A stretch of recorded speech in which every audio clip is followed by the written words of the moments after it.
Umuwi nga po pala ako ng baler kasi nga po pala interview ko na.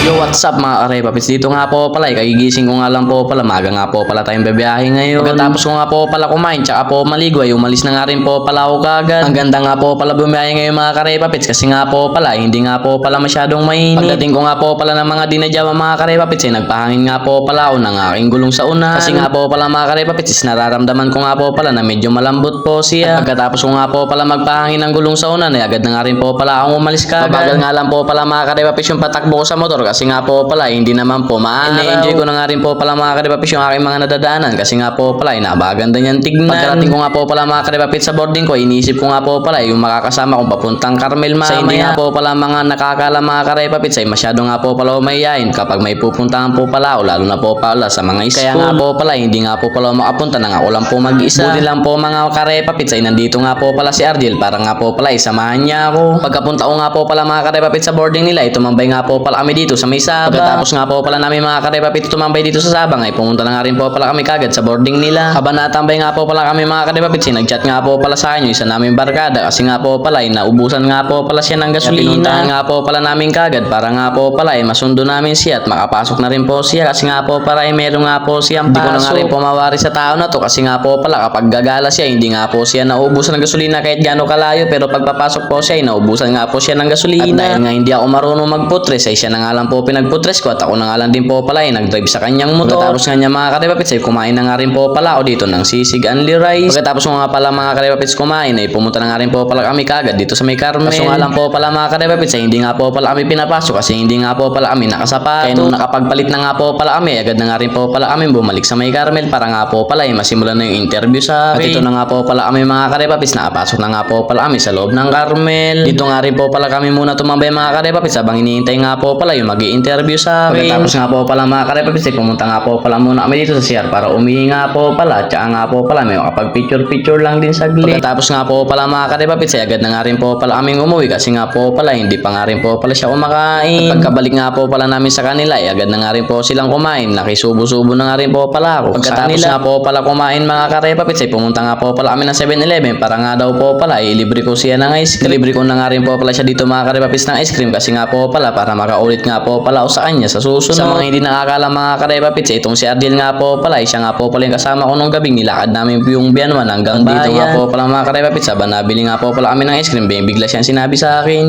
gusto mo pre? Ikaw. Ako? Ako gusto mo? Ikaw talaga gusto ko. Sino? Ikaw. Yun. Sobrang dapat na. Yun. Sobrang Patay tayo sa'yo lang dyan. yayanig kahit nakabanig.